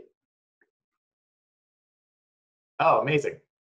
Yeah, I just have to Ashley, go you're the best. Thank you. Thank Oh, you. you're very welcome. You're very welcome. Thank you. Okay, so essentially, here's what we're gonna do. So the idea is with wellness initiatives in a campus community, many of them are really big, right? And that's great. Like we are so fortunate to be members of institutions that have like counseling services, that have advisory services, that have all these different things that you need. But sometimes the grassroots things are also really valuable to many people. And so what we're going to do here is as follows. We are going to rapidly iterate many mental health ideas that can support Newman students. And here's the thing, they have to be very simple. They have to be able to be by the people for the people, so to speak. They can't really take up much time, money, or need any sort of like big oversight or grant or policy or whatever. And it should be something that's exciting. And so I've done this exercise with students and with professionals and stuff all over the place. And to give you a couple examples of the amazing things that came out. So last night, the group I was speaking with in Australia, it was actually Shopify's leadership in the Asia Pacific region. Wild, weird, I know, but Shopify, that e-commerce company, That's really massive. So they have a big team down there. And I was doing a very similar, a longer version of this exercise that we're about to go down with them. And the whole thing with them is like, it's a high growth, high stressful company. So what can we do during COVID while we're all working remotely to better support each other and to lessen overwhelm and stress? And some of the ideas that came up were fantastic. Like, for example, using Uber Eats to deliver lunch to everybody at the same time on a team so that they could have lunch together virtually. Great idea, right? Or have another one where certain meetings that they have on a repeated basis, they'll always be while walking. So people are getting out and being active. Other quick things is like a virtual potluck, a virtual competition around like working from home and like trying to make their work from home setup really fun and like themed, and like they were going to like rank it. Like there's just fun things you can do that are really simple that don't require a lot, right? And so I'm not suggesting that Uber Eats, so some administrator of Newman's like, no, we can't buy the students Uber Eats. That's not what I'm saying. That's not what I'm saying for this. But like, what is something that's really small that's actionable? Another example, I work with Children's Aid a lot. And a Children's Aid group up here that I did this exercise with, they were having a challenge where there wasn't enough time to have informal peer support after a difficult incident with a client. So you can imagine the hard situations the social service workers find themselves in that capacity. And so they developed this system in this exercise where if someone sends out an internal email with, I believe it was the word bunk in the title in all caps, anyone that was available had to drop what they're doing and go to a specific room in their office for 5 minutes, just so that person that sent out that email could just be heard. So they weren't going to like solve anything. They weren't going to like offer feedback or try to fix anything. They were just there to listen. These things, when we track them over time, make a massive difference in organizations, and the same thing applies to campuses. Okay, so we're gonna come up with our own mini ideas, and then we're gonna share them a little bit at the end. We've got 25 minutes, which is enough time to get through this. Here we go. Okay, so here's how this works. So I'm gonna take you through a quick flow. This is going to be fast. I wanna stress that. I have countdown timers on the screens and everything. So you gotta be locked in and really focusing on this. And the things that to keep in mind here, as I said, these criteria, don't get too hung up on that. So if you're sitting there and you're being like, you know what, I really want like to have like, I don't know, like exam stress dogs twice a year or something. And if that's not a thing already, I mean, it should be because it's amazing, but like, just go with that. Even if it's like something that's a little expensive, because maybe you can crowdfund for it, maybe there's grant, but generally speaking, try to make it something that's really simple and actionable. And a good way to think about it is something that you could make happen yourself with almost no other support within the next couple of weeks. Okay, like that immediate, that simple. And you can start it small. And the idea is by coming up with ideas now, you're then going to be on track to actually make them real for those of you that are motivated to do so. And if a bunch of you are amazing, and then when you do it the first time, that's how you're going to learn. And then you're going to make tweaks, and then you're going to do it again. And then you're going to learn more, and you're going to make it better and better and better. And a year from now, you'll be like, I started this amazing thing that I'm so proud of that offers so much to the Newman community, and everyone loves it because it's funny and it gets us together and connected and excited, and it's great. That's what it's all about. So, okay. So get ready to move fast, be creative, and remember that big things happen in small ways. Okay? Now, you may be sitting here and you may be thinking, I don't really want to make anything happen. That's fine. I understand. School's hard. Life, there's a lot going on in life as it is. So just put yourself in the place of like being someone that really wants to make something happen. Also, it's worth noting, like by being here and by being involved in this session, like you are into this stuff, right? You're interested in it. And certainly by sharing, as you have been in this session, you are a leader in terms of that. So just play it out here, okay? Let's have some fun with this. So you need a paper and pen or a blank Word document. You don't have to look at my screen. You can look down, although you can keep it up here. So these are countdown timers. I'm going to start in a second. There's going to be 5 steps of what we're going to go through here, and I'm going to try to keep this going as quick as possible.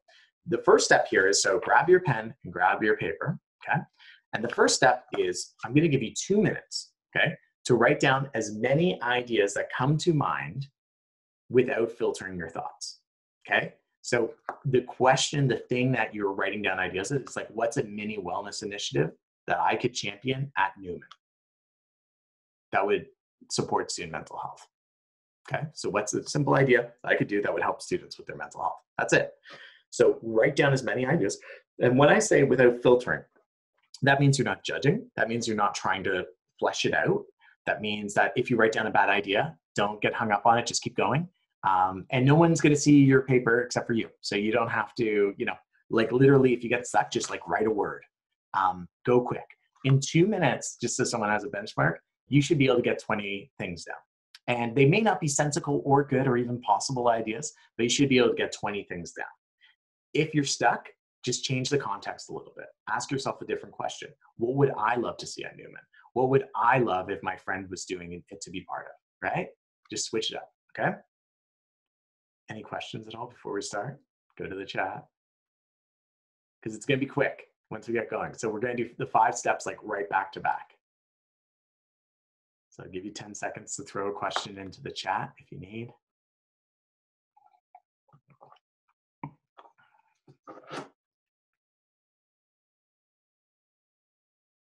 Okay, all right, well, let's do this then. I'm gonna get my background music ready. So you got 2 minutes, write down as many ideas as possible without filtering them, starting right now.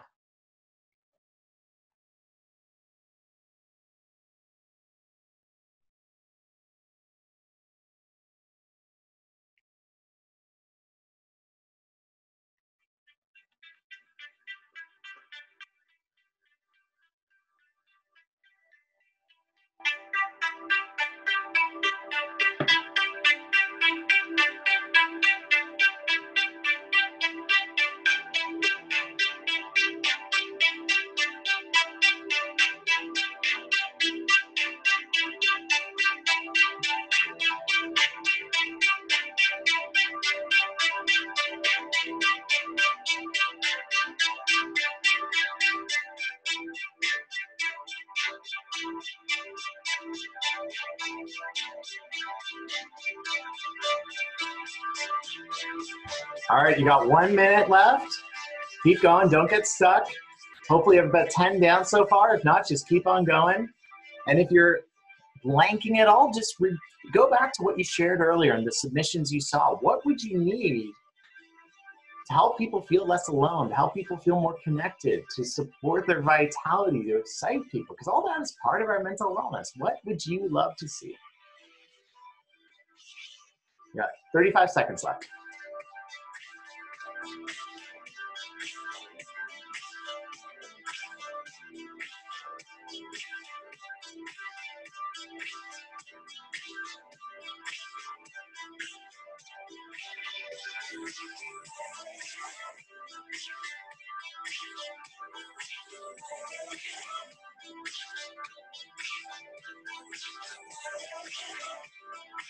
All right, 5, 4, 3, 2, and 1. All right, hands down. If you're still finishing up an idea, just scribble it down. Okay, we're gonna go right into step 2 here, okay? So, step 2, pick your best idea and explain it more. So best meaning that it meets the criteria-ish from earlier, which I'm gonna go back to for a sec. So something that's simple, actionable, you can make it happen within a couple weeks. You can build it by yourself or with someone else or your peers. Doesn't take up much time, money, or need anything big. And most importantly, it should excite you. If you don't get all 4 of those, that's totally okay. But it should just be something that's simple but effective, that's exciting for you, okay? So that's what's best. It's very subjective. And then, so what you want to do is you want to go back through your list and you want to circle the top ideas that you see and then just narrow it down to 1. So you're picking your best. And then you want to take, so if I had on this piece of paper a bunch of different ideas, right? So I would then go to the back side of the paper and I would write idea, whatever it is, whatever you want to refer to it at the top. And then I would start writing bullet points. Who will it support? What will it do? When will it happen? Where will it happen? Why will it happen? How will it happen? And so on. So you're fleshing it out a little bit. And there's no wrong answers here. Just start to write down some ideas, okay? So here we go. I'm going to give you 2 minutes for that. So you're picking your best idea, then you're fleshing it out. Here we go. I feel like a spin instructor with this music. It's great.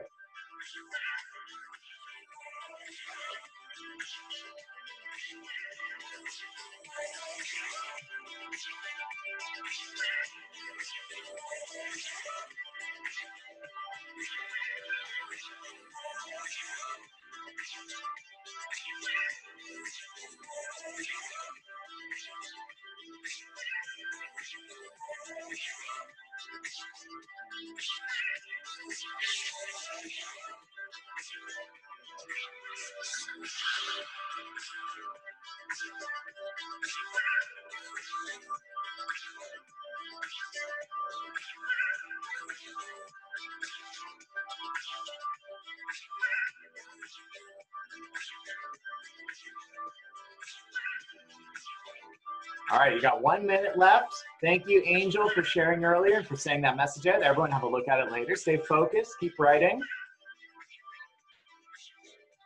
If you're stuck, just start writing down different ideas. If you're still figuring out what idea is best, that's okay. If you're stuck on 2, put down 2, flush them out. You got 45 seconds.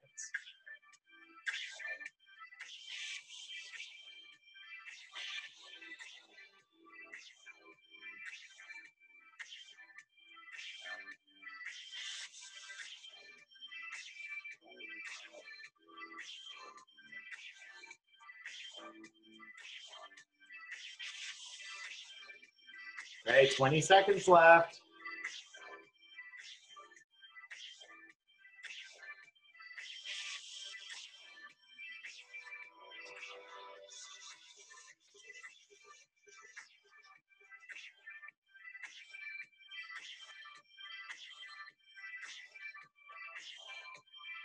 Boom.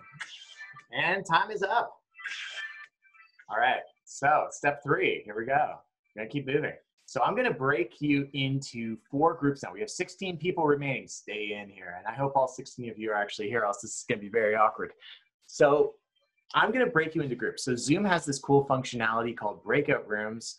I'm going to break you into 4 rooms. Oh, someone just dropped off. So there's gonna be, it'll be 4 rooms. So there'll be a room of 3 and then 3 rooms of 4, if my math is right. And what I want you to do when you get in there, I'm not gonna be in there, but here's what to do. So someone take the lead and share your idea for 30 seconds, okay? And then invite feedback. So you're talking for 30 seconds. Hey, here's my idea. Yeah, I was thinking we could do this, blah, blah, blah. And then everyone else just quickly be like, okay, yeah, that's cool, but what about this? Like give feedback that's helpful, okay? So then each person's getting a minute between sharing their idea and receiving feedback, okay? I'm gonna give you 5 minutes in total just so there's a little buffer time in each of the rooms, and then we're gonna come back, okay? So does that make sense? If not, you'll still have access to the chat, so you can insert any questions here. But in effect, each of you are getting a minute. First 30 seconds of that, share your ideas. The next 30 seconds, get feedback from everyone else. And note the feedback. Get a new piece of paper, write down the feedback. Because after this, we're gonna iterate again our idea. So we're gonna look at the feedback and be like, oh, okay, these are the changes I'll make. But we're not there yet. The first thing is pitching it and getting your feedback. And I'm gonna break you into groups in just a second for that, okay? This is fun. Breakout groups are the best. Oh, what? Oh, there we go. Perfect. For a second, I was like, is it not gonna work? Okay. So I'm gonna quit my screen here. Okay, it's just gonna take me 1 second just to get going. Okay, stop share. Boom. Break it into 4 rooms automatically. Okay, so breakout rooms right now. So you're gonna be in with random people, and then I'm gonna bring you all back in exactly 5 minutes, okay? So you gotta self-moderate, keep it 1 minute per person. Here we go, all right? All right, have fun.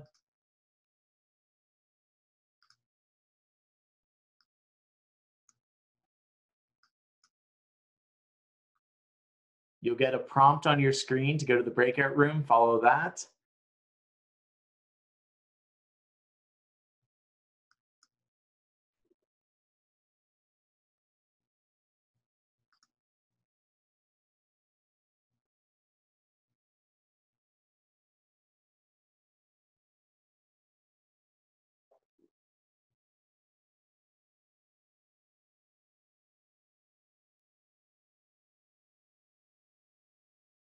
All right, I see Bridget and Gabby still in here.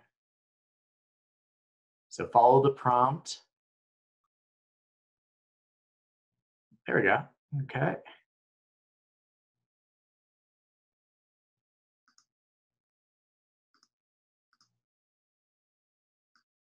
All right, I'm guessing you're not there right now, Bridget. You're gonna be wondering what's going on, but just send me a message and we can get you up to speed.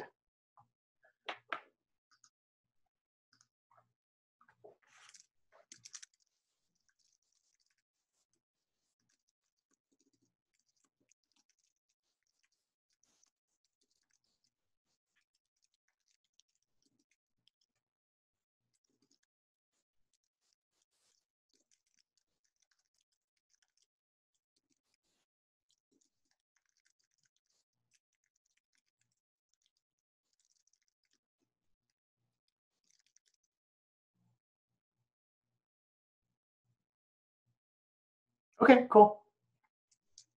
Thanks, Bridget.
All right, people are coming back in.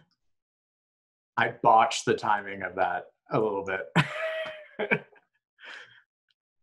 But hey, All right, welcome back, everybody. We're just gonna give others a second to get back in here. Still got one group going strong. They're resisting the prompt to leave. They have 20 more seconds, and then they'll be kicked out. So just go to the chat for a sec, folks, and let me know. Actually, no, don't do that yet. I don't want to distract your focus. So here's where we're going next, okay? So this is the last step, and then the next one is just we're going to do a quick rapid fire round of sharing. So the next thing we're going to do here is, oh great, everyone's back in. Wonderful, welcome back, everybody. Oh, it just occurred to me I'm not sharing my screen here. Okay, oh my goodness. Okay, here we go. Welcome back. Hope that was wonderful and enlightening. I'm sure it was challenging to squeeze it in that time. Don't be hard on yourself. If you didn't get a chance to go, that's okay. But for anyone that did, make sure you got that feedback down. Now, you have 2 minutes, okay, to quickly take the feedback that you just absorbed and one more time on a fresh piece of paper, write down your idea from scratch. And how I recommend that you do that is you give it a name of some kind, and then you, again, recapture the who, what, when, where, why, how, okay? Just get it down one more time, but you want to integrate the feedback. The idea is that your peers, the feedback that they gave you is important if you're going to make the best idea possible, so you want to integrate that, okay? So I'm going to give you 2 minutes starting right now for that, okay? Oh, starting now. And we're just doing this all together in here.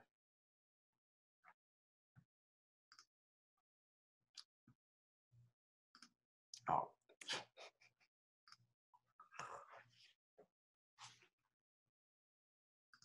There we go.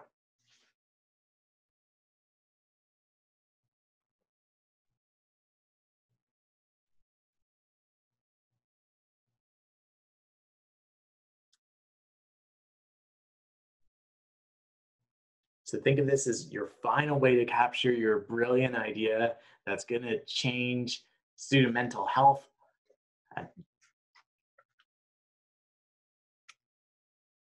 You got 30 seconds left.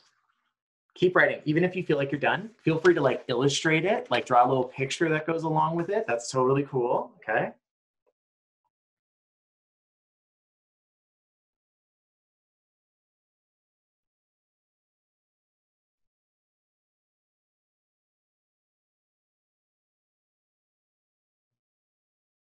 Okay, 10 seconds left. Keep pushing, keep pushing. More detail, more detail.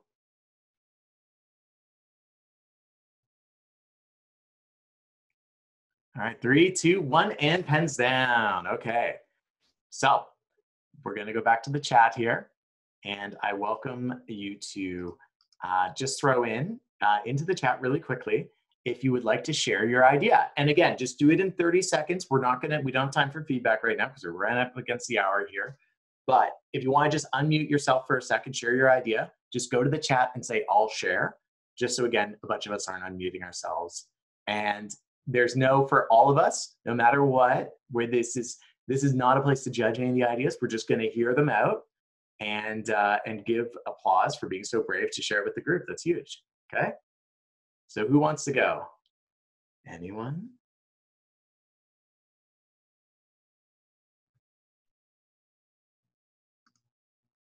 No one?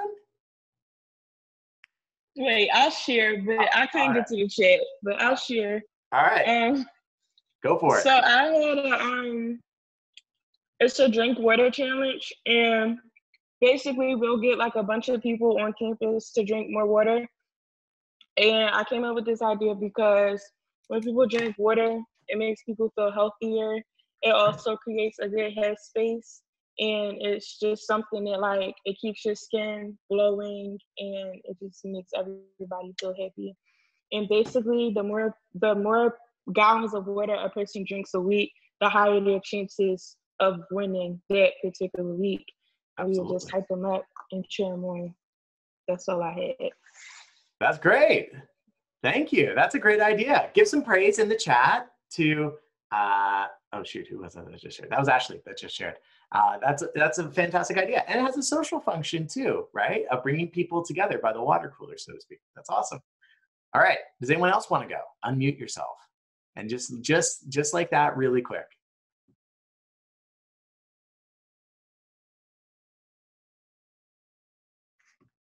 We're all shy.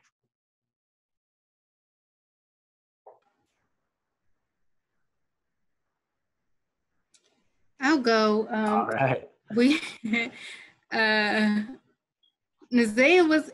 Gabby was in my breakout session, and we kind of all had a similar idea about like small groups.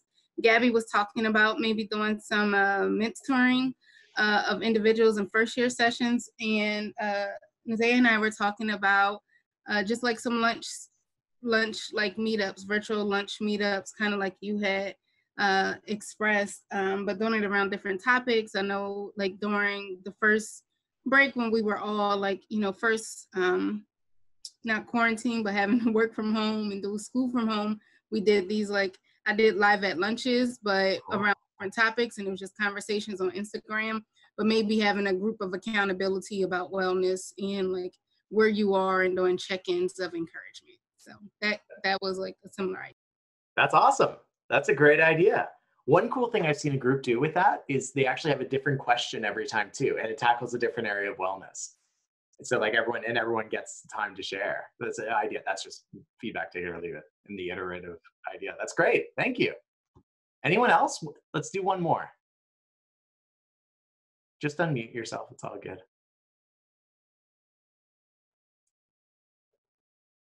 There are no bad ideas.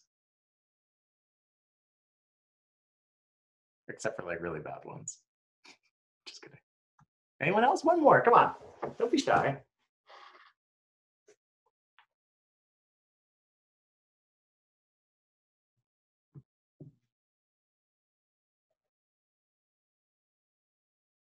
All right, fine. Okay.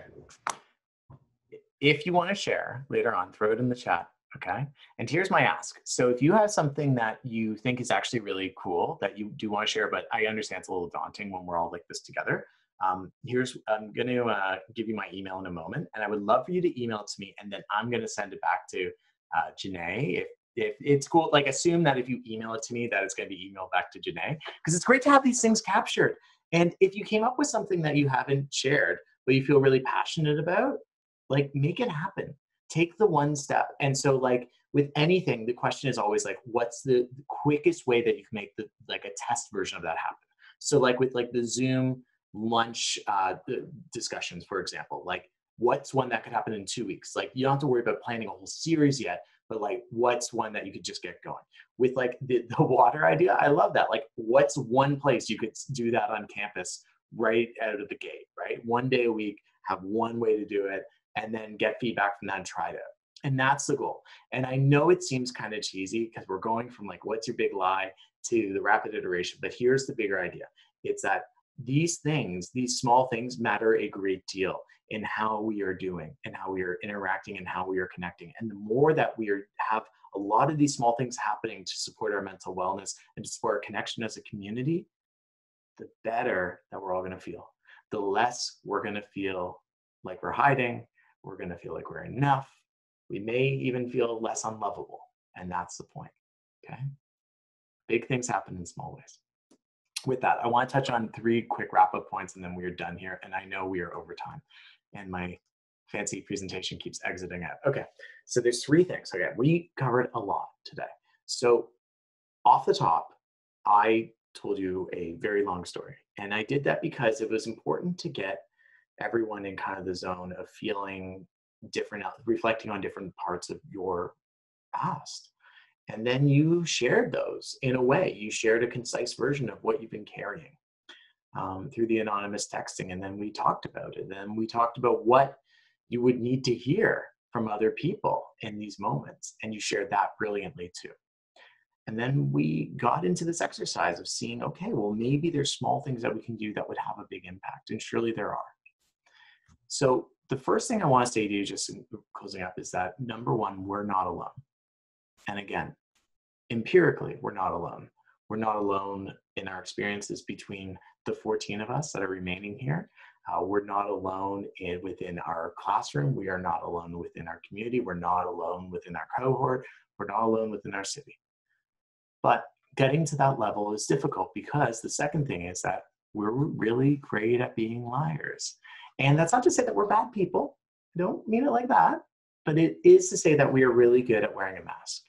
And that's not a judgment call. All that is to say is like, look, we live in a world where it's really easy to wear a mask, and we've adopted them over time, right? Like we can broadcast whatever version of ourselves we want. And when we can do that digitally so easily, it tends to seep into our in-person self as well. And there's so many different versions of ourselves. There's so many different masks that we can wear. We can be deceptive to ourselves even, of course, right? But it is to say that we're all dealing with this stuff. It's not just you, okay? So that's the next piece. And then the third thing I want to leave you with is it's our choice of what we do with this, okay?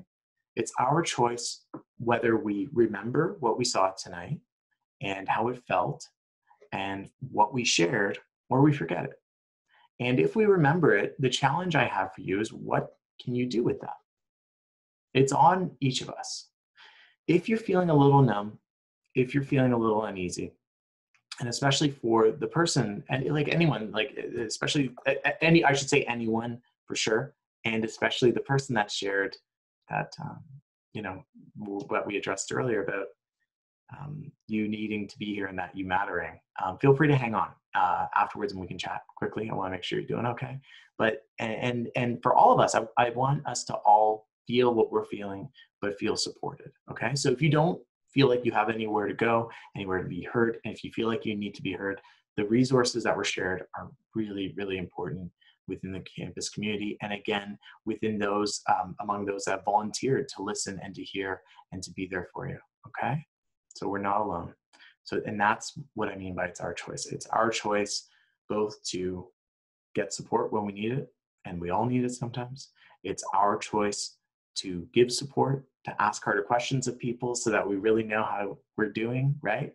Don't just fall for like, yeah, I'm fine, I've been busy, blah, blah, blah. If someone seems like they're not okay, ask them, how are you really doing?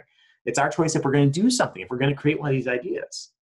And that's the point of all of this, okay? We have more power than we know, especially within a small campus community that's so supportive and wonderful, such as yours. So my challenge to you is, what can you do to make your idea real in the next week or two? Okay? Because making your idea real is going to help you.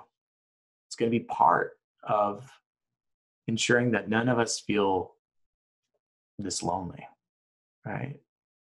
It's going to make a mark. And if you don't love your idea, come up with another one. And if you don't love that idea, my other challenge to you is just, what can you do to share a little bit more of yourself with someone that you trust over the next week or two? Again, small things add up to big things. With that, if you have a piece of paper in front of you of an idea that you're really passionate about, but you're shy to share, I implore you to email it to me, okay? And I'll pass it back to Janae, because it's so important to have some of these things down and captured. But if not, I hope you hold on to it. I hope you don't just throw it in the garbage, okay? But that's my email. I welcome you to take a photo of it from your phone and fire it off to me. I'm going to leave this up. Just join at shiftcollab.com. With that, I want to say thank you. And thank you for being here. Thank you for supporting each other. Thank you for sharing so much. This has been a true privilege. I wish we were in person doing this, of course, but this has been a wonderful session, even virtually. So with that, I'm going to hang out in the room here for a bit. If anyone wants to talk at all, I'm not going to close the session, but for anyone else that's ready to go, feel free to close this up. Enjoy the rest of your evening. Have a wonderful year ahead, despite all the challenges that exist in the world right now. And know that you matter. Like what you believe about the world, what you believe about yourself, it all matters so much now more than ever, okay? So thank you for being here. Thank you for being you. And I hope to see you in person someday. Thank you so much, Jordan. We're going to pass it to Bess, who's going to officially close us out. Cool. Just to remind everyone to stay with us for the next few days. We're going to have Jordan back. He's going to come. He's offered to do some like smaller group sessions with us. this semester to try to help to mobilize some of the things that maybe you didn't communicate tonight, but we're going to keep trying to grow this. So yeah. Beth, if you could take it from here, but thanks so much, Jordan. I really appreciate it. And I know it was so great connecting with you a few months ago and now seeing everything come together. Absolutely. Yeah. Yeah. Thank you so much. I can't wait to go in deeper. Yeah. Thanks. Bess, take it away. Thank you for joining SGA and WYBL for the 29th Lead Conference. We hope to see you for the rest of our sessions and for the events we will offer during the fall semester. If you would like to participate, please be sure to register to receive all workshop links. Have a great day. Thanks again, Jordan. Wonderful. Thank you all so much. Again, I'm going to leave the link open here if anyone wants to hang out and chat at all. But otherwise, have a wonderful night. And thank you again for having me and being here. Truly, it means a great deal.